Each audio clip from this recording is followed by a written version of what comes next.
मुझे बताओ बोर्ड सही से दिखाई दे रहा है तुमको? हाँ यस सर। ठीक है, तो चलो स्टार्ट करते हैं।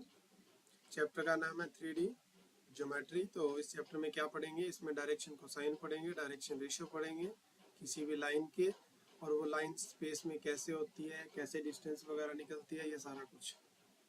तो जब आप 3D पढ़ते हो तो जैसे 2D होता है वैसे ही 3D होता है। 2D के अंदर दो डायमेंशन होते हैं आपके, 2D मतलब 2D, दो डायमेंशन, एक वहाँ पे लेंथ होता है और एक क्या होता है, ब्रेथ।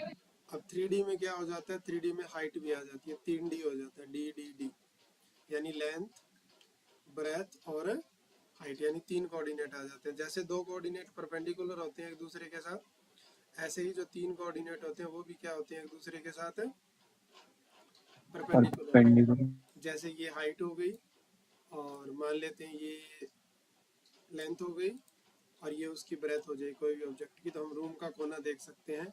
ये जो तीनों एक्स एक्सिस होती है वो एक दूसरे पे परपेंडिकुलर होती है, दिखाई नहीं देती है कि ये परपेंडिकुलर है, लेकिन एक्चुअली में अगर रूम का कोना देखा जाए तब पता चलता है कि हाँ ये क्या होती है, एक दूसरे के साथ तीनों परपेंडिकुलर होती है, 90-90 बनते हैं यहाँ पे। ठीक है,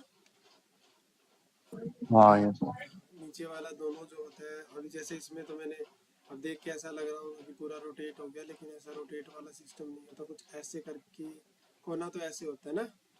हाँ, लेकिन स्पेस में आप ऐसे दिखाते हैं, कोने में ऐसे दिखेगा तुमको कि एक वो लाइन जा रही है, ये एक ये इधर आ रही है और एक बिल्कुल सीधी ऊपर की तरफ, लेकिन मेंशन ऐसे करते हैं। तो इसमें ये जो होता है this is called Y X axis बोल देते हैं इसको, इसको हम बोलते हैं एक्स एक्सिस नीचे वाली को,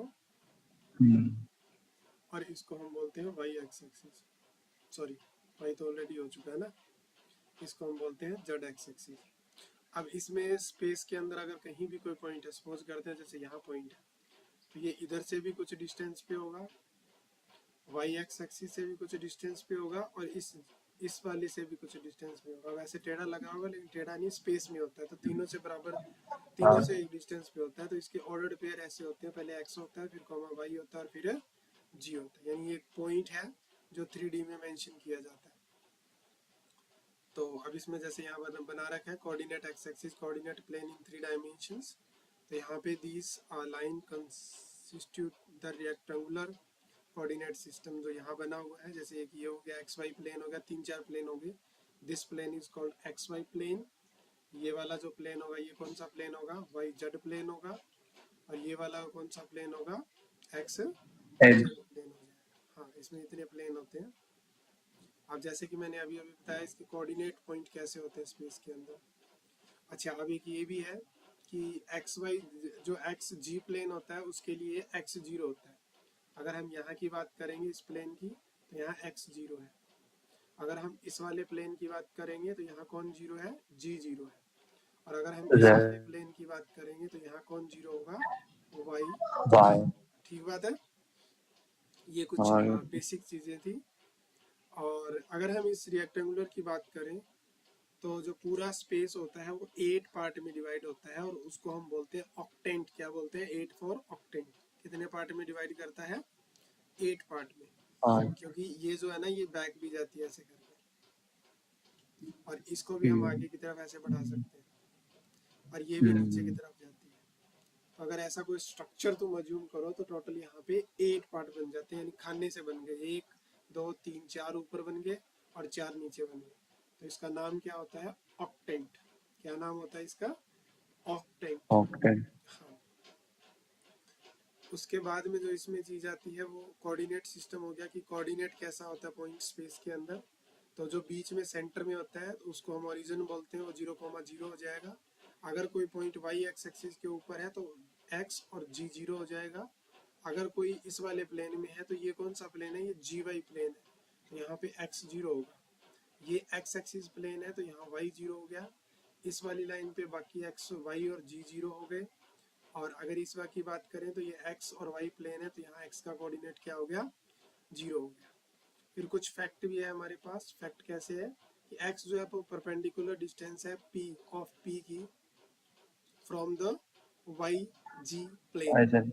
हाँ, ये क्या कह रहा है कि जैसे मान लो आपने एक पॉइंट लिखा होगा ये, तो इसमें ये x क्या रिप्रेजेंट करता है, ये x रिप्रेजेंट करता है कि x unit away from y और g। ऐसे ही y क्या रिप्रेजेंट करता है, y unit distance away from x और g। और ऐसे ही g क्या रिप्रेजेंट करता है, g unit distance from x y plane. मान लो ऊपर की तरफ है और यहाँ कहीं g है, तो ये g क्या रिप्रेजेंट कर रहा है कि ये जो नीचे जो आपका x और y प्लेन है इससे वो कितना ऊपर है, ऐसे ही ये कितना दूर है, ऐसे ही ये कितना दूर है। क्या बात समझ आई?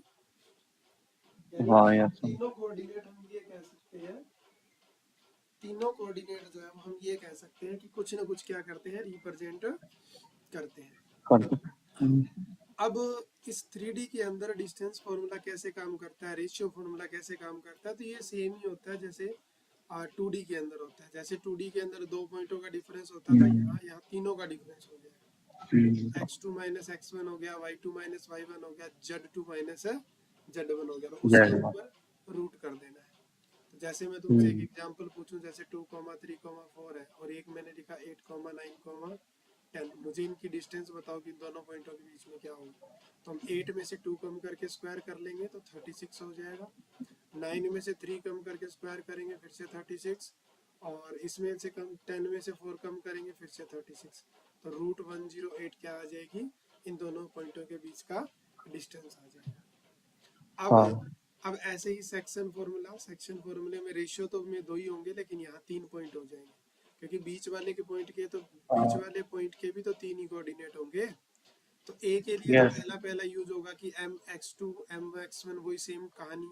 फिर दूसरे के लिए y वाले के लिए y वाला लेंगे और g वाले के लिए g वाला लेंगे, यानी बिल्कुल सिमिलर है जो हमारा 2D में होता था, राइट? यस। मिड पॉइंट कैसे होगा, वही मिड पॉइंट है। मिड पॉइंट कैसे होगा, सबको ऐड करेंगे और फिर क्या कर देंगे, आधा कर देंगे, डिवाइड। हाँ 2 से डिवाइड करेंगे। जैसे मान लो मिड पॉइंट निकालना है तो x1 प्लस x2 किया, आधा कर दिया, y1 प्लस y2 किया, आधा कर दिया, z1 प्लस z2 किया, आधा कर दिया। ऐसे देखो हमारे पास 3 पॉइंट है, ये भी 3 पॉइंट है, x1 को x2 में ऐड किया, आधा कर दिया, मिड पॉइंट, ठीक है। अब अगर हम ट्रायंगल की बात करें तो एक ट्रायंगल में सेंट्रोइड होता है और उस सेंट्रोइड के कोऑर्डिनेट कैसे निकलते हैं, तीनों को ऐड करके 3 से भाग करना होता है, बस सिंपल। क्या करना है, तीनों कोऑर्डिनेट को ऐड करके 3 से भाग कर देना है। तो पहले के लिए पहले तीनों को ऐड करना है, दूसरे के लिए दूसरे जो 3 है उनको ऐड करना है, और तीसरे के लिए तीसरे तीनों को ऐड करना है। तो आई होप यहाँ तक तुम्हें कोई इश्यू नहीं है, ठीक है। उसके बाद में ये हो गया। फिर सेंट्रोइड ऑफ टेट्राहेड्रन, एक टेट्राहेड्रन शेप होती है। The coordinate of the centroid of tetrahedron whose vertex 1, 2, 3, 4, यानी अब इसमें 4 वर्टेक्स है, तो फिर इसमें क्या करेंगे, चारों को ऐड करके डिवाइड कर देंगे। ऐसे ही अगर 5 होते तो 5 को ऐड करके डिवाइड कर देते, 6 होते तो 6 को ऐड करके 6 से ही डिवाइड कर देते।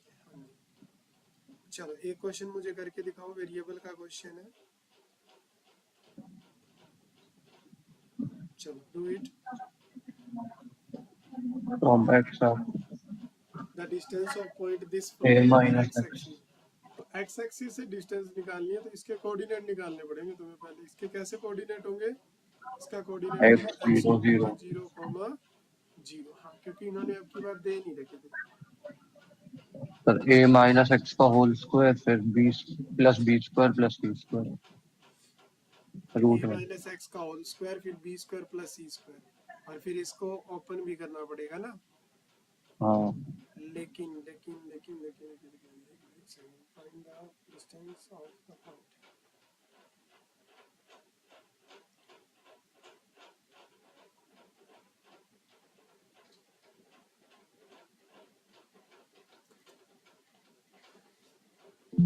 लेकिन एक चीज और भी तो देखो ना यहाँ पे, कि हम यहाँ पे x को मानेंगे तो वो तो कोई भी रेंडमली पॉइंट हो गया ना। एक्चुअली ये पूछ रहे हैं find the distance of A point this from the x axis.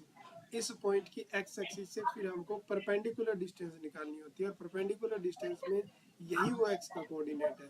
तो x वाली लाइन के कोऑर्डिनेट ये होंगे, समझ रहे हो, और उसी पॉइंट का जो परपेंडिकुलर डिस्टेंस है उसके कोऑर्डिनेट क्या होंगे, a, b, c होंगे। तो ये 0 बन जाएगा जब डिफरेंस देंगे, तो सिर्फ डिस्टेंस क्या आएगी, अच्छा B square B plus square plus C square. Understood? हाँ ऐसे ही अगर ये पूछता किससे, क्या बोलते हैं, वाई एक्स एक्सिस से पूछता, तो डिस्टेंस क्या हो जाती, ए स्क्वायर प्लस ए स्क्वायर प्लस सी सी स्क्वायर हो जाती। और ऐसे ही अगर जी से पूछता तो डिस्टेंस क्या हो जाती, ए स्क्वायर प्लस बी स्क्वायर हो बी जाती। ये स्क्वायर। कुछ डायरेक्ट मेथड हो गया, कल को ऐसा कोई क्वेश्चन पूछ लिया जाए। उसके बाद में हम आते हैं डायरेक्शन कोसाइन के ऊपर, कि ये डायरेक्शन कोसाइन क्या होते हैं, डायरेक्शन रेशियो क्या होते हैं। इनमें काफ़ी सारी कंफ्यूजन कई बार स्टूडेंट को रहती है। डायरेक्शन कोसाइन क्या होते हैं, कहते हैं कि we know that if a directed line, कोई भी एल लाइन है, पासिंग थ्रू ओरिजिन से कर रही है और वो अल्फा बीटा और गामा एंगल बना रही है, तो उसका अगर कोस ले लिया जाए तो उसको हम क्या बोलते हैं। सबसे पहले अगर सीधा एंगल बना रही है तो हम उसको डायरेक्शन एंगल बोलेंगे। Then cosine value of this angle is called direction cosine. यानी डायरेक्ट अगर वो अल्फा बीटा गामा है तो वो तो हो गया डायरेक्शन एंगल हो गया उसकी, कौन सी डायरेक्शन में है। और अगर हम उनका कोस ले ले, cos alpha cos beta cos gamma, तो वो कहलाते हैं डायरेक्शन कोसाइन। या फिर हम ये भी बोल सकते हैं ऑफ द डायरेक्टेड लाइन जिसकी हम बात कर रहे हैं। डायरेक्शन कोसाइन को एलिमेंट से भी रिप्रेजेंट करते हैं, यानी जैसे आप कोस अल्फा लेते हैं पहला, तो वो एल होगा। अगर फिर हम जो दूसरा होता है कोस बीटा, उसको एम लेंगे, एल एम एन। और तीसरा क्या होगा अल्फा बीटा गामा, उसको क्या लेंगे, एन लेंगे। और एक ये भी इम्पोर्टेंट रिजल्ट है कि अगर इन तीनों को ऐड कर दिया जाए ऐसे करके, तो आंसर ये हमेशा क्या देते हैं, 1 वन। देते हैं।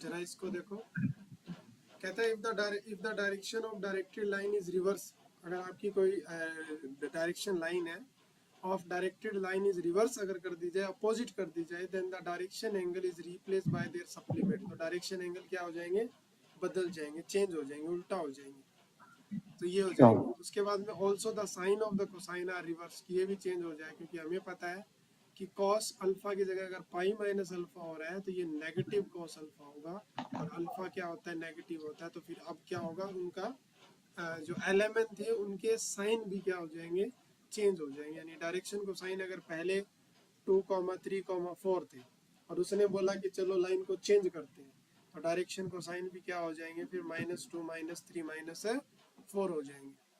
फिर नोट में क्या बोलता है हमको कि एक line in space can be extended in 2 positive direction and so it has 2 set of direction cosine. एक लाइन को आप 2 पॉजिटिव डायरेक्शन में बढ़ा सकते हो, तो 2 इसके क्या होंगे, डायरेक्शन कोसाइन होंगे।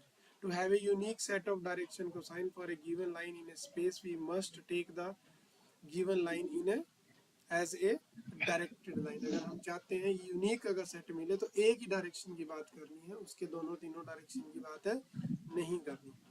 If the given line in space does not pass through the origin, अगर ओरिजिन से पास नहीं करती, then in order to find the direction cosine we draw a line parallel to the origin. मान लो कोई line ऐसे जा रही है, ठीक है, अब ओरिजिन से तो जा नहीं रही है, तो अब एंगल का कैसे पता चलेगा, तो बोलता क्या है कि उसके पैरेलल ओरिजिन से एक लाइन पास करवा दो और उसका एंगल चेक कर लो, तो उसके जो होंगे वही इसके होंगे। Now take one of the directed line from the origin and find the direction cosine and then use the result two parallel line have the same set of direction cosine। फिर अब हमारे पास 3 लाइनें होंगी, जैसे एक एक्स एक्सिस लाइन होगी, तो x axis line में 1 यूनिट की दूरी ली है इसने, तो उसको 1,0 रखा। ऐसे ही वाई एक्स एक्सिस को 0,1,0 रखा, और ऐसे ही जो जेड एक्स एक्सिस है उसको 0,0,1 रखा। ठीक है, अब एक तुम्हारे पास लाइन है जो एंगल 90, 135 और 45 डिग्री बना रही है इनके साथ। तो सबसे पहले तुमसे पूछा जा रहा है कि उसके डायरेक्शन को साइन बताओ, तो बताओ कि इसका डीसी क्या होगा। एंगल पहले वाला 0 होगा, पहले वाले का 0 हो जाएगा, cos 90 0 होता है, वेरी गुड। तो एल का वैल्यू 0 आ जाएगा। हाँ फिर -1/√2 अब लेगा, -1/√2, ठीक है। फिर 1/√2। हाँ, फिर 1/√2, ठीक बात है। तो जब हम ये करेंगे तो दिस इज cos 90 + 45, तो 90 प्लस करते हैं तो cos थर्ड सेकंड क्वाड्रेंट में नेगेटिव होता है, और sin 45 बन जाएगा तो ये नेगेटिव हो गया, और 45 तो सीधा सीधा क्या आ जाएगा 1/√2 आ जाएगा। तो ये क्या हो गया LMN, ये n हो गया, ये m हो गया, और l की वैल्यू क्या आई 0 आई। और एक रिजल्ट जो हमें हमेशा याद रखना है, l square plus m square plus n square is always 1। 1 ठीक है। अब रिलेशन देखो, direction cosine of a line, एक लाइन के डायरेक्शन कोसाइन की रिलेशन क्या होती है, शायद ये वही है जो मैं तुम्हें अभी बता रहा था। कहता है let direction cosine of a line are S, उसके जो एल एम और एन तीन डीसी है उसके, एक एल एक एम एक एल, एल एम और एन। नाउ ड्रॉ करो क्या एक line passing through the origin and parallel to the given line. कहता है अब एक काम करो, ये कोई भी लाइन थी हमारी आर एस लाइन थी, इसके पैरेलल हमने एक लाइन ड्रॉ कर ली जो बिल्कुल सेंटर से पास हो रही है। टेक ए पॉइंट, कहता है फिर कोई एक पॉइंट ले लो वहां पे on this line and draw the perpendicular P A, एक पी ए परपेंडिकुलर ड्रॉ करो ये वाला from P on the x axis के ऊपर। अब एक बात बताओ, अगर ये यहाँ परपेंडिकुलर है तो पक्का यहाँ 90 डिग्री बनाएगा ना, हाँ, यहाँ 90 डिग्री कैसे बनाएगा? तो 90 डिग्री ओपी तो आर हो गया, चलो ठीक बात है। अब इसमें 90 डिग्री कहाँ बनेगा? ओ पे तो बनेगा, वो वहां पे। ओ पे यहीं बनेगा ना। हाँ, अगर यहाँ 90 वहां पे। बनेगा तो ये वाली जो दूरी होगी ओपी, ये क्या होगी हाइपोटेनियस होगी, फिर ये बेस हो जाएगी, और ये कितना है, ये एक्स यूनिट है। तो तुम ये कह सकते हो कि वो हाइपोटेनियस है। तो अगर एक्स बाय आर करें हम, एक्स बाय आर, तो ये क्या होता है बेस बाय हाइपोटेनियस है। अरे रुको, गलत तो हो रहा है ये, तो यहाँ पे 90 तो नहीं बनेगा, पर ऊपर बनेगा क्या? है? ऊपर वाला जो इसका ऑपोजिट। ये बेस है, बेस बाय हाइपोटेनियस, ये वाला हाइपोटेनियस है, हाँ यहाँ 90 बनेगा, हाँ। यहाँ 90 नहीं बनेगा। इस वाली लाइन 90, ये लाइन जो है ना ये 90 बनाएगी। तो कौन ये सी? ये जो है ना पूरा ये वाला, ये 90 होगा, ये ओ, होने वाला। तो ये हाइपोटेनियस हो गया, और ये उसका बेस हो जाएगा, और वो परपेंडिकुलर हो जाएगा। नहीं, एक सेकेंड, ये तो नहीं है, पोजीशन वेक्टर तो पी का ओरिजिन से होता है ना, कुछ गड़बड़ कर रहे हैं भाई। ये हाइपोटेनियस है, इसने बोला ना कि draw a perpendicular P A, तो यही वाला 90 डिग्री की बात कर रही है, ये वाला, ये 90 डिग्री है, दिख नहीं रहा लेकिन ये 90 डिग्री है, यहाँ 90 डिग्री है, तो ये हाँ हाइपोटेनियस है। आर लिखा हुआ ना यहाँ पे। 3D के अंदर ये सबसे बड़ी प्रॉब्लम होती है एक्चुअली में, यहाँ चीज़ें दिखती बड़ी लेस है। जैसे मान लो ये ऐसे करके चीज़ें बनाएगी, ये एक्स एक्सिस है, यहाँ कोई पॉइंट पी है जो ऐसे परपेंडिकुलर डिस्टेंस पे है, और हम्म, ओरिजिन से लाइन कैसे पास हो रही है, ऐसे करके एक लाइन आ रही है ओरिजिन से पास होती हुई, ऐसे मीट कर रही ओ, है। ये एक्स एक्सिस है हमारी, जो यहाँ से लेके ये ओरिजिन है, ये ओरिजिन है जो कि 0,0,0 है, और यहाँ से यहाँ एक्स एक्सिस दूरी पे है। ये पोजीशन वेक्टर है यहाँ से आर किसका, इस पी पॉइंट का, ठीक है। तो ये एक्स एक्सिस, अब ये क्या होगी, ये वाई एक्स एक्सिस हो जाएगी। 90 डिग्री यहाँ बन रहा है। तो अगर मैं इसकी बात करूँ, ये मेरा बेस हो गया, क्योंकि अल्फा भी इसके साथ बन रहा है ना इधर, तो बेस हो गया, और बेस के सामने हाइपोटेनियस हो गया, तो एक्स बाय आर, और एक्स बाय आर क्या हो जाएगा, ये एंगल अल्फा है, तो ये कॉस अल्फा हो जाएगा। हाँ और यहाँ से अगर मैं एक्स की वैल्यू निकालूं तो एक्स की वैल्यू क्या आ जाएगी, इसको एल भी लिख हाँ, सकते कौन हैं, से? तो एल आर हो जाएगी। ऐसे ही अगर वाई की बात करोगे तो एम आर हो जाएगी, और जी की अगर बात करोगे तो एन आर हो जाएगी। तो अगर आप इनको ऐड कर दें, तो ऐड करोगे तो X square plus Y square plus Z square जो होगा वो आर कॉमन आ जाएगा, और अंदर क्या रह जाएगा, L square plus one. M square plus N square रह जाएगा। ठीक है। अब एक चीज और सोचने हाँ वाली है कि जो ये चीज है ना आर स्क्वायर, ये इसी के बराबर होती है पूरा का पूरा, तो ये दोनों इससे कट जाएंगे, दोनों इससे, क्योंकि आर तो डिस्टेंस होगी ना इस वाले पॉइंट की, तो ये हाँ, पॉइंट क्या होगा, X comma Y comma Z होगा, और ये क्या है, zero hmm, comma zero comma zero है। तो आर आर स्क्वायर किसके बराबर होगा, आर स्क्वायर होगा X square plus Y square plus Z square. तो यहाँ से वही रिलेशन आ गई जो मैं तुम्हें बार बार बोल रहा था कि L square plus M square plus N square always किसके इक्वल होगा, 1 के, जो यहाँ पे वन। लिखा गया है। ठीक है, यही हम्म, रिलेशन है जो मैंने यहाँ पे समझा दिया, आगे भी यही किया होगा। जैसे यहाँ डायग्राम भी बना रखा था हमने, देखा नहीं, हमने अपना डायग्राम बना लिया। ये रहा, ये एक्स एक्सिस है, ये वाली लाइन, ये ओरिजिन है, ये अल्फा है, ये पोजीशन वेक्टर है और ये पी है, तो परपेंडिकुलर।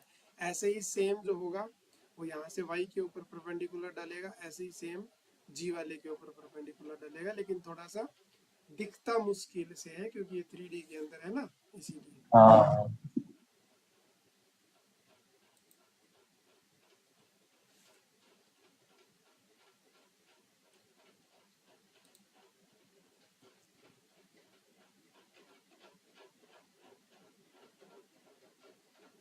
चलो फोटो मैंने इसकी भेज दी है, रिलेशन हमने कर ली क्या होती है। अब तुम मुझे ये बताओ कि find the direction cosine of a line which make equal angle with the coordinate X axis. तो तीनों एंगल इक्वल है। यस,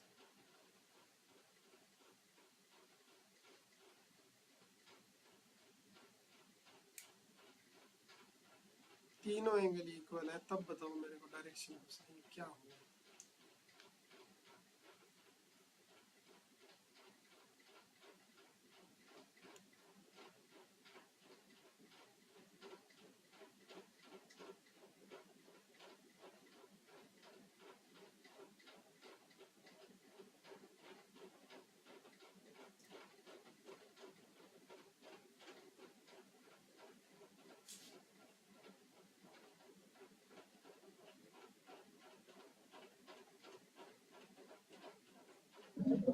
तो +-1/√3। राइट, तो कैसे करेंगे कि हम मान लेते हैं कि तीनों ही एंगल अल्फा है, अल्फा अल्फा कुछ भी मान सकते हैं एज यू विश। हमने देखा कि फिर एल जो होगा वो क्या होगा, कोस अल्फा होगा, एम भी क्या होगा वो भी हाँ कॉस अल्फा होगा, और एन भी क्या होगा वो भी कॉस अल्फा होगा। कौन सा? और हमें पता है कि इनका स्क्वायर जो होता है वो तो 1 के बराबर होता है। तो कोस स्क्वायर अल्फा हाँ plus cos square alpha plus cos square alpha, ये तीन तीन कोस स्क्वायर अल्फा बन जाएगा बराबर 1। तो कॉस स्क्वायर अल्फा की वैल्यू आ जाएगी 1/3। तो कॉस अल्फा की वैल्यू कितनी हो गई, 1/√3। 1/√3। तो ये भी सेम, ये भी सेम, ये भी सेम, तो L equal to M equal to N equal to 1/√3। लेकिन एक बात ये भी है कि जब हम प्लस स्क्वायर को उधर लेके जाएंगे तो प्लस माइनस लगेगा, तो यहाँ प्लस माइनस आएगा, ठीक है। हाँ ओके, तो ये हमारा कॉन्सेप्ट हो गया। अब एक नया कॉन्सेप्ट आता है इसके अंदर कि आप डायरेक्शन को साइन यानी डीसी निकालो जब आपको 2 पॉइंट दे रखे हो। डायरेक्शन को साइन ऑफ ए लाइन, उस लाइन के डायरेक्शन को साइन बताओ जिसके 2 पॉइंट दे रखे हो। थ्रो द 2 पॉइंट, 2 पॉइंट से एक पॉइंट ये और एक पॉइंट ये, और मुझे इसके क्या बताने हैं, डायरेक्शन को साइन बताने हैं। तो वो कैसे निकलते हैं, इनके कोऑर्डिनेट के डिफरेंस को इनके डिस्टेंस से क्या कर दिया जाए, डिवाइड कर दिया जाए। इनके जो ईच कोऑर्डिनेट है उनका डिफरेंस लिया जाए और उनके डिफरेंस को किससे डिवाइड कर दिया जाए, उनके बीच की डिस्टेंस से डिवाइड कर दिया जाए। ये क्या पढ़ा हमने, डायरेक्शन को साइन पढ़ा एक लाइन का, जब वो क्या होती हो, 2 लाइन पॉइंट से वो बना। पॉइंट उसके अगर हमको दे रखे हो तो ठीक है।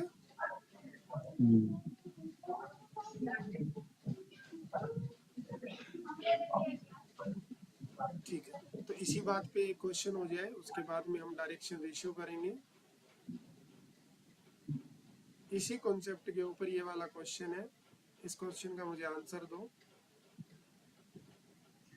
अच्छा नीचे तो मैं फाइंड द डायरेक्शन को साइन डायरेक्शन। निकालने हैं एक ट्रेंगल के जिसके तीनों वर्टेक्स दे रखे हैं। तो डायरेक्शन को साइन तो तीनों साइड के निकलेंगे यहाँ पे। हाँ तुम्हें एक ट्रेंगल दे रखी है और उस ट्रेंगल के तीनों कोऑर्डिनेट, और वो 3D के अंदर है ट्रेंगल। तुम किधर भी मान सकते हो पॉइंट को, 3,5,-4 -1,1,2 और -5, -5, -2। चलो बनाओ। सबसे पहले मुझे, चलो ठीक है, तीनों में से कोई भी बता दो, कोई प्रॉब्लम नहीं।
सर ये वाला जो है, हाँ 3 5 -4 और -1 1 2, इसके आ रहे हैं -4/√68, फिर -4/√68 और 6/√68। ठीक है, √68 को आप ब्रेक भी कर सकते हैं बिकॉज दिस इज 4 इंटू √17, तो ये 2 टाइम √17 हो जाता है। अच्छा ठीक है, सो सबसे पहले क्या करना है, इनका डिफरेंस और इनकी डिस्टेंस। तो सबसे पहले ये डिस्टेंस निकालनी पड़ेगी, फिर इनका जो डिफरेंस आ रहा है, जैसे कि 3 में से कम करेंगे तो पॉजिटिव 8 आएगा और 5 में से कम करेंगे तो नेगेटिव 8 आएगा। तो इसको कैसे बैलेंस कर रहे हो तुम? तो इसको तो नेगेटिव पॉजिटिव को कैसे बैलेंस कर रहे हो? सर इसमें जैसे हाँ, मैं तो आगे वाले से माइनस कर देता हूँ पिछले वाले को, आगे जैसे वाले -5 -3 ऑर्डर तो किसी भी तरह -5। ऑर्डर तो किसी भी तरह हो सकता है ना इसका। ऑर्डर नहीं, हो सकता है फॉर्मूला में भी तो माइनस। दे रखा है x2 -x1। अरे वो तो ठीक है, जरूरी तो नहीं है x2 यही हो, x2 इसको भी तो मान सकते हो। मेरा पॉइंट ये है। तो मैंने तो बस ABC मान लिया, फिर उसी हिसाब से लगा था, वो सोचा चलो नहीं है। कोई बात नहीं, नो प्रॉब्लम। वैसे वो माइनस बैलेंस हो जाएगा कहीं ना कहीं पे। अच्छा हाँ,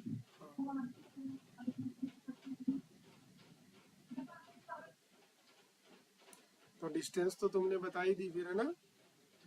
हाँ तो अगर हम यहाँ देखें, चलो पहले अच्छा इसकी डिस्टेंस किसकी बताई थी डिस्टेंस तुमने? सर, ये 3 5 -4 और -1 1 2। अच्छा इसकी बताई थी, तो इनका जो डिफरेंस लेंगे तो देखो, अगर हम -1 में से उसको कम करेंगे तब हमारा बनेगा -4 -4 और बाय में आ जाएगा 2√17। ऐसे ही नेक्स्ट वाला क्या आएगा? -4 वापस। -4, क्योंकि इसमें से उसको कम कर रहे हैं। और ऐसे ही इसमें से उसको कम करेंगे तो 2 6 हो 6 जाएगा। हाँ ये आ जाएगा, ठीक है। अब ऐसे ही इसका निकल जाएगा, ऐसे ही इसका निकल जाएगा। तो करना क्या होता है, x2 - x1 करना होता है, y2 - y1 करना होता है और g2 - g1 करना होता है। और इनको इन दोनों के बीच की जो भी डिस्टेंस होती है उससे क्या कर देना होता है, डिवाइड कर देना। डिवाइड। और ये हमको क्या दे देता है, ये l होता है, ये m होता है और ये n होता है। LMN हो जाता है, ठीक है भाई। हाँ, लेकिन मैंने इक्वल क्यों लगा दिया? इक्वल नहीं, कॉमा करना था मेरे को यहाँ। Got it? इक्वल कैसे कर हाँ, सकते? चलो हमने ये वाला कॉन्सेप्ट देख लिया। अब हम आगे बढ़ते हैं और अब हमारे पास है एक डायरेक्शन कोसाइन कोई भी लाइन की। नो, डायरेक्शन रेशियो कोसाइन तो हम ऑलरेडी कर चुके हैं। अब हम पढ़ेंगे कि डायरेक्शन रेशियो क्या होता है। कहता है एनी 3 नंबर, कोई भी 3 नंबर है, एक ए हो गया, बी हो गया, सी हो गया, proportional to the direction cosine. Direction cosine के प्रोपोर्शनल हो ऐसे करके, तब ये जो नंबर होते हैं this is called direction ratio और डायरेक्शंस और नंबर ऑफ लाइन। जैसे कि l बाय कुछ a है और इक्वल m बाय b है equal to lm n by c है, बराबर में कोई k है, ये a उधर जाता है तो एक्चुअली में l के साथ प्रोपोर्शन में अगर कोई नंबर आ रहा है तो उन्हीं नंबरों को हम क्या बोलते हैं, डायरेक्शन रेशियो बोलते हैं। Very very ratio important, direction ratio. Ratio. हाँ, तो देखो लिखा भी हुआ है l by A, m by B, n by C बराबर कोई k नंबर है, तो k तो कोई एक कांस्टेंट है, तो l की value a k, m b k और c k हो जाएगी। अगर हम इसके अंदर पुट करते हैं यहाँ पे, तो जब हम इसको सिंप्लीफाई करते हैं, जैसे अगर हम यहाँ रखेंगे तो a k स्क्वायर हो गया, b k स्क्वायर हो गया, c k स्क्वायर हो गया इज इक्वल टू 1। तो के स्क्वायर तो कॉमन आ जाएगा और ये इसके नीचे चला जाएगा और फिर ये पावर उधर चली जाएगी। तो के की वैल्यू बेसिकली क्या आती है, A square plus B square plus C square हो जाता है। समझ आ रही है बात? हाँ बेसिकली अगर मैं एक एल की बात करूं तो वो फिर क्या होगा, के की वैल्यू, एल क्या था, ए इंटू के था। एक है। ए प्रोपोर्शनलिटी कांस्टेंट होता है तो ए बाय में इन तीनों का square, A square plus B square plus C square. ऐसे ही एम क्या हो जाएगा, हाँ बी बाय में तीनों का square, A square plus B ठीक है। Square plus C square. ऐसे ही L M N, C by इन तीनों का square, A square plus B square plus C square. तो एल आ गया, ठीक है। एम आ गया और एन आ गया। ठीक बात है? एनान। हाँ। तो हम्म। डायरेक्शन रेशियो क्या होते हैं, डायरेक्शन रेशियो जो होते हैं वो डायरेक्शन कोसाइन के प्रोपोर्शनल होते हैं। कैसे होते हैं? प्रोपोर्शनल होते हैं। हाँ सपोज। राइट। और इनके आगे एक चीज हम भूल चुके हैं, वो क्या, कि उधर गया था तो प्लस माइनस साइन था, तो प्लस माइनस ए प्लस माइनस बी और प्लस माइनस क्या होगा, सी होगा। ठीक क्या है। ये पॉइंट क्लियर है? Yes sir. ठीक है, ओके। अब हमें डायरेक्शन रेशियो निकालना है जब एक लाइन दो पॉइंटों से पास हो रही है। हमें डायरेक्शन में क्या निकालना है, हमें डायरेक्शन रेशियो निकालना है जब लाइन दो पॉइंटों से पास हो रही है। देखो कॉन्सेप्ट इसमें बहुत बनते हैं और कॉपी के अंदर नोट होने चाहिए तुम्हारे कि क्या क्या हेडिंग आ रही है। जो जो नई नई हेडिंग आ रही है वो नोट होनी चाहिए और वो बाद में मेमोराइज करनी है कि अच्छा ये सिचुएशन हो सकती है, क्योंकि सिचुएशन कई बार हम भूल जाते हैं। तो अब ये कह रहा है कि डायरेक्शन रेशियो बताओ किसका, एक लाइन का, जब लाइन दो पॉइंटों से पास हो। तो दो पॉइंट दे दिए, एक हमको P दिया और एक हमको Q दिया। ठीक है, तो जो डायरेक्शन रेशियो होंगे of a line passing through the two point वो सीधे हो जाएंगे, x2 minus x1, y2 minus y1 और z2 माइनस z1। इसको देख के जेड मुझे वन। याद आया कि जब हमको डायरेक्शन को साइन निकालने थे तो इन्हीं पॉइंटों को इनकी डिस्टेंस से डिवाइड किया था पी क्यू से। तो जब हाँ पी क्यू से डिवाइड किया तो डायरेक्शन कोसाइन मिले, लेकिन अगर डिवाइड ना करूं सीधा डिफरेंस ले लूं तो वो क्या बनेंगे बताओ, डायरेक्शन ये रेट। डायरेक्शन रेशियो बन जाएंगे। ठीक है, अब तुम्हारे पास एक पॉइंट है, इसको क्वेश्चन नंबर 4 है, नॉट ए पॉइंट, पहले ये पढ़ लो। Direction ratio of two parallel line are proportional. ये क्या मीनिंग निकला कि अगर तुम्हारे पास कोई दो लाइन है और एक की अगर डायरेक्शन को साइन तुम्हारे पास कुछ भी आ रहे हैं, मान लो कि 2 आया, 4 आया और 6 आया, तो जो दूसरी लाइन होगी ना वो इसके हाँ प्रोपोर्शनल होंगे, यानी या तो मल्टीप्लाई करके आएंगे या डिवाइड करके आएंगे। तो हो सकता है जैसे मान लो 6, 12 और 18 क्या हो नेक्स्ट लाइन के डायरेक्शन रेशियो, क्योंकि वो मल्टीपल में है। रेशियो। प्रोपोर्शनल का मीनिंग यही होता है कि कोई कांस्टेंट मल्टीपल में आए। चलो 4 वाला देखो, if A line has a direction ratio, ये डायरेक्शन रेशियो को किससे रिप्रेजेंट करते हैं, ए बी सी से। तो ए का तो वैल्यू 2/3। -1 और ए बी सी ये 4 है, तो 4 4 और 1 तो 9, तो तो नीचे टू तो बाई ये, थ्री हाँ, हाँ तो ए बाय तो 2/3 हो जाएगा, -1/3 माइनस हो जाएगा और 2/3 हो जाएगा। क्यों? 2/। क्योंकि ए बाय में क्या करना होता है, root A square plus B square plus C square. ऐसे ही B by root this, C by root this. ठीक, क्वेश्चन हमने कर दिया। अभी फिर वही काम करना जो ऊपर कॉन्सेप्ट तुम्हें दिखाई दे रहा है, रफ कर देता हूँ।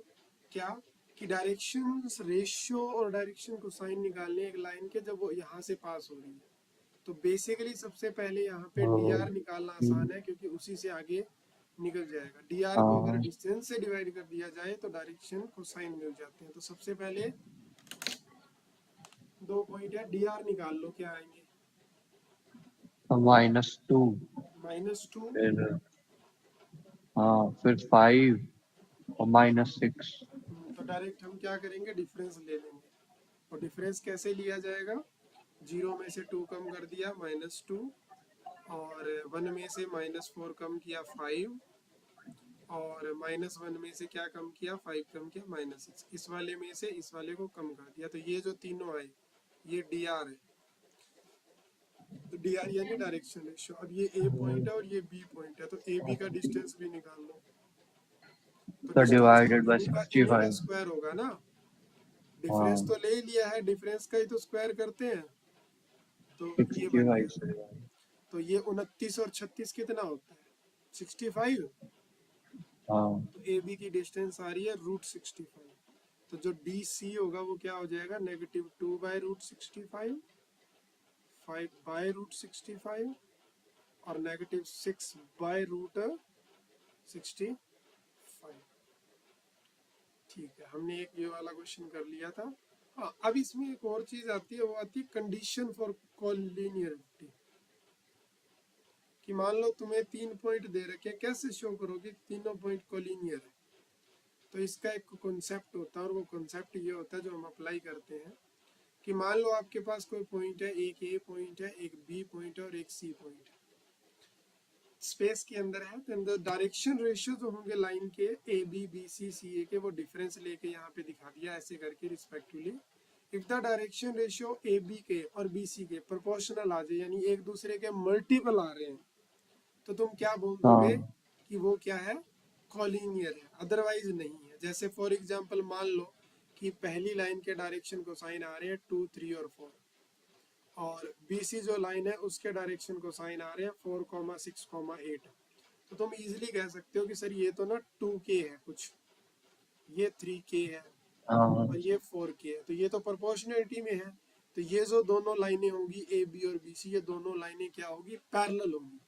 और अगर ये दोनों लाइनें पैरेलल होगी तो फिर हम ये कह सकते हैं कि वो क्या है, कॉलिनियर है। क्योंकि ये पैरेलल यहाँ भी रखी जा सकती है, यहाँ है तो भी वही कंसेप्ट लगता है, क्योंकि ये और ये पैरेलल है। तो ये अगर कंटिन्यूटी में भी होती है तो भी वो पैरेलल ही होती है।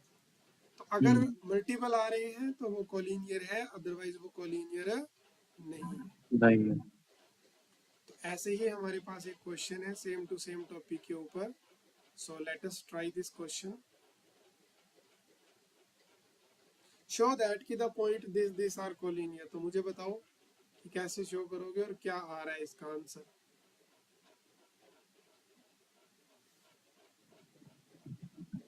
और 7 ये हो गया, सबसे पहले ए 2 बी का डायरेक्शन रेशियो निकालो, फिर 10। बी सी का डायरेक्शन रेशियो निकालो। हाँ सर आ रहा है मल्टीपल आ रहे हैं, कैसे आ रहे हैं मल्टीपल, सर, डबल आ रहे हैं। डबल आ रहे हैं, यानी एक के आंसर क्या क्या आ रहे हैं मुझे बता सकते हो। तो एक आ रहा है -1, 5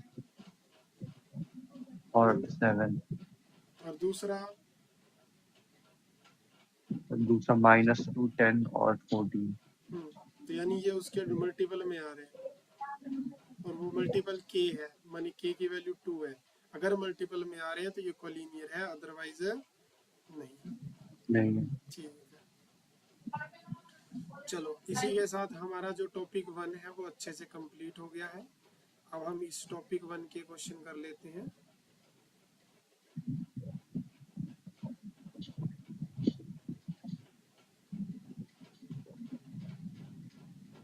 पहला क्वेश्चन,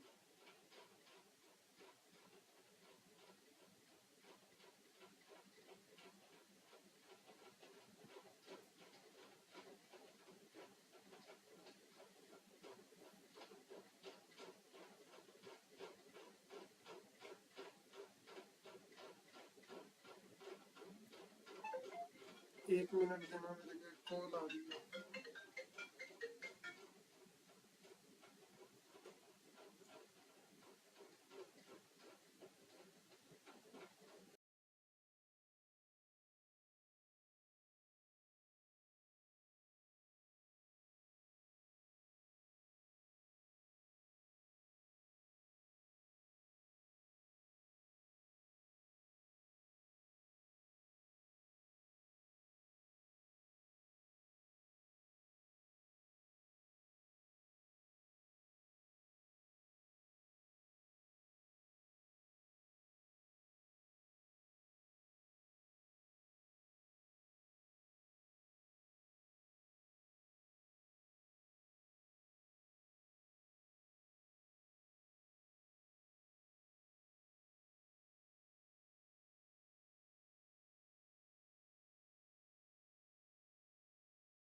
आवाज आ रही है अर्नव?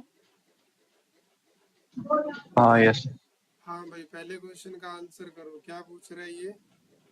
कहता था coordinate of the foot of the perpendicular draw from the point on the x axis से कोऑर्डिनेट। अच्छा, परपेंडिकुलर के फुट ऑफ एक्स एक्सिस से निकालने हैं ना?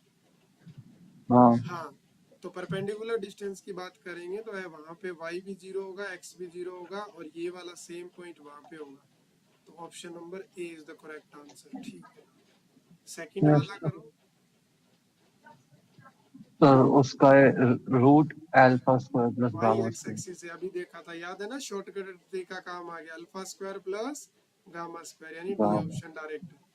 तो तभी मैं कह रहा था ना कि वो शॉर्टकट ट्रिक काम में आ जाती है अगर तीनों मिलके करी हो तो। अब वहां पे हमने एक हाँ से की थी, चलो अच्छा हुआ कि हमने एक से तीनों कर ली, तो यहाँ काम आ गई डायरेक्ट। थर्ड वाला करो। इफ द डायरेक्शन कोसाइन किसी के plus D R, minus one by D R दे रखे अपने को के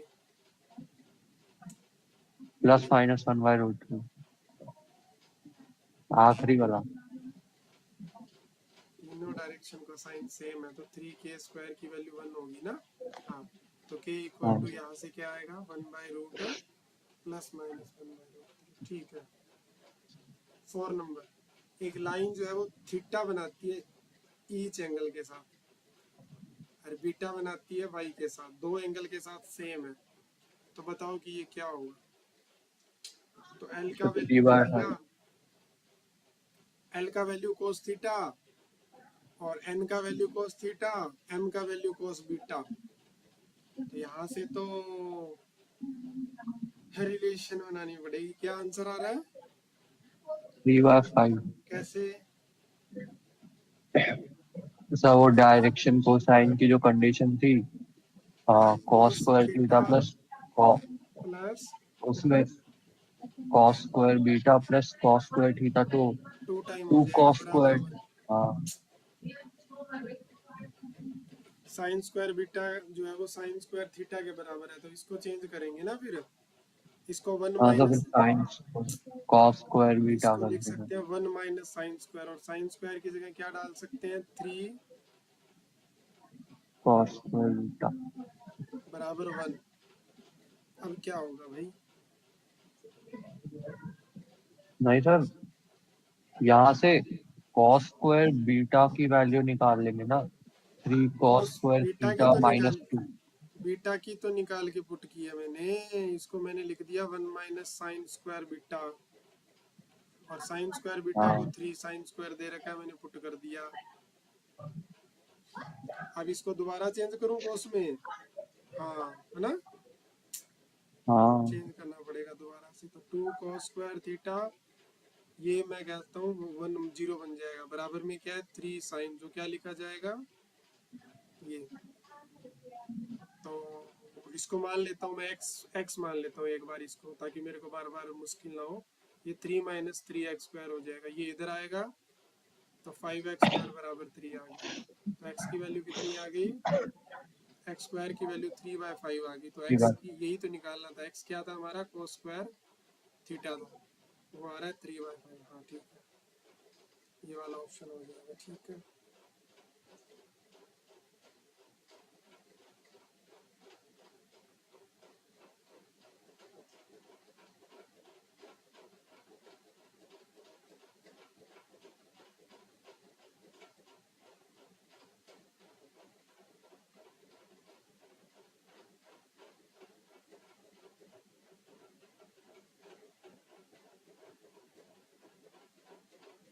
The direction ratio of a line segment joining this point or this point। दो पॉइंटों को जब ज्वाइन करे तब डी आर कैसे निकलता है, उन दोनों का डिफरेंस, x2 में से y1। ये तो उल्टा है, x2 x1 y2 y1 z2 z1। हाँ बी वाला ऑप्शन हो जाएगा। ये अगला।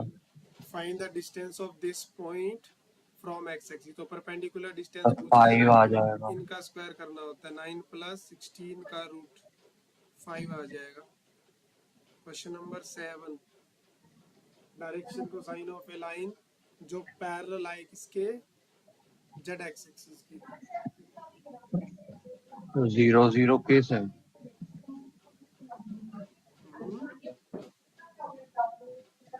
0 0 केस है। अगर वो उसके पैरेलल होगी तो एक्स भी 0 वाई भी 0। हाँ बात तो सही है।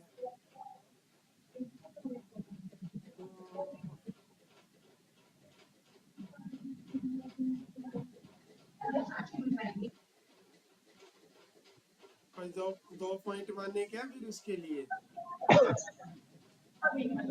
लेकिन पैरेलल टू जेड दे रखा है ना, तो खाली एक जेड का ही तो कोऑर्डिनेट। तो जेड के ही कोऑर्डिनेट डायरेक्ट बताने हैं, डायरेक्शन को साइन बताने हैं। डायरेक्शन को साइन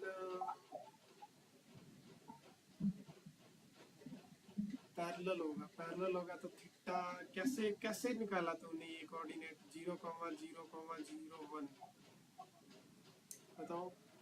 अब 1 थोड़ी निकाला मैंने, तो क्या आएगा? मैं तो जेड के बोल रहा था, मल्टीपल होता है ना उसमें।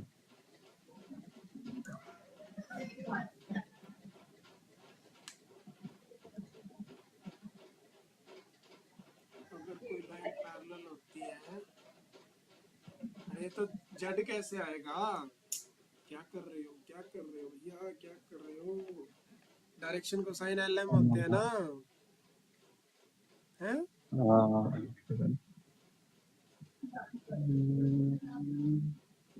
मुझे एक बात बताओ, जब कोई लाइन है जेड वाले के पैरेलल हो जाएगी तो वो कितना डिग्री का एंगल अच्छा बनाएगी एक्स एक्सिस के साथ? 90। तो ये तो 0, जी। हाँ हाँ। इसके साथ भी 90 0। यहाँ कितना बनेगा पैरेलल के केस में फिर? नहीं सर, उल्टा होगा ना 0 बनेगा ना, उल्टा कैसे होगा? सर।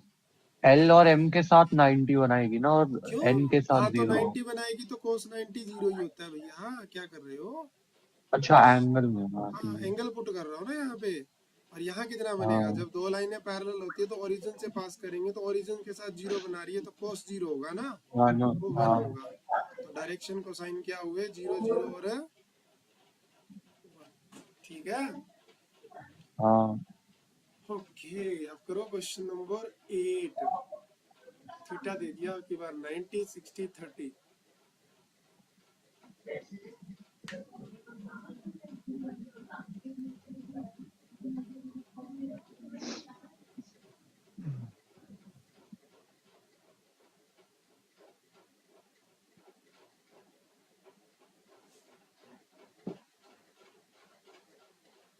तो cos 90 एल की वैल्यू क्या हो जाएगी? 0। और m की वैल्यू कितनी हो जाएगी? 1/2। √3 और 30 पे कितना हो जाएगा? √3 √3 बाय। 2। हाँ जी। सर अगले का 30 है। 60 तो थीटा, हाँ वो तो निकालना पड़ेगा सब्स्टिट्यूट करके। ठीक है 10 वाले का 10 कर दो। 90 60 और तीसरा थीटा मानेंगे हम, तो इस पे तो 0 होता है और इस पे हाफ होता है। हाफ का स्क्वायर 1/4 तो 30। Plus cos square theta equal to 1। 1 में से कम करेंगे ये √3/2 आएगा, जो कितने पे होता है? 30 पे होता है। तो इसका भी 30 आएगा। ठीक है वेरी गुड।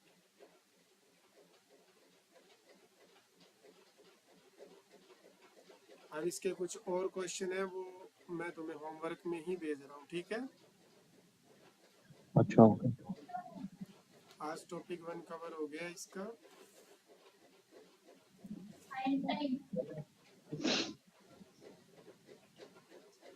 टॉपिक नंबर जो 2 है हमारा वो है लाइन, और वो भी किसके अंदर है? स्पेस के अंदर। तो थोड़ा सा इसके बारे में डिस्कस कर लेते अच्छा। हैं लिटिल बिट, कि जब कोई लाइन स्पेस में होती है तब क्या कहानी होती है। देखो जब कोई लाइन स्पेस में होती है तो ए लाइन और एक स्ट्रेट लाइन, एक कर्व होता है such that all point on the line segment joining any 2 point of it lie on it. A line in a space can be determined uniquely its direction and the coordinate of A point on it is non, जाने जाते हैं, पता होते हैं। It pass through the two given point, दो given point से पास होती है। Equation of a line through a given point and parallel to the given vector, यानी एक पॉइंट से पास करे और एक गिवन वेक्टर के क्या दे रखी हो, पैरेलल दे रखी हो, यानी एक वेक्टर दे रखा है। अब इसके लिए हमें वेक्टर वाला चैप्टर पहले पढ़ना चाहिए था ना। सर वेक्टर वाला तो कर लिया। कर लिया था हमने, मेरे को तो याद नहीं आ रहा कर लिया था। हाँ करा कर दिया, तो लिया ना। करा दिया, चलो फिर बढ़िया। मेरे को लगा मैंने अभी करवाया नहीं। तो कहता है equation of a line through a given point, एक गिवन पॉइंट से जा रही है और एक पैरेलल वेक्टर के पैरेलल है। तो the vector equation of a line L passing through the point A with the position vector A vector parallel to the given vector B vector, वो जो होगी वो R वेक्टर बराबर क्या होगा, A vector plus lambda B vector. R जो होगा वो एक पोजीशन वेक्टर होगा और कोई भी पॉइंट P का जो कि एक आर्बिट्रेरी है, और ये जो लैम्डा है वो कोई भी एक रियल नंबर है। जो द वेक्टर इक्वेशन होगी स्ट्रेट लाइन की passing through the origin, origin से जो पास करेगी ये बेसिक लाइन होगी, ओरिजिन से जो पास करे तो वो होगी R vector is equal to lambda into B vector. ठीक है, चलो इसको हम आगे नेक्स्ट क्लास में कंटिन्यू करते हैं इस पूरे को। आज के लिए इतना ही, मैं होमवर्क ऑलरेडी भेज चुका हूँ। ठीक है, अच्छा ठीक है, okay, so bye, take care, thank you.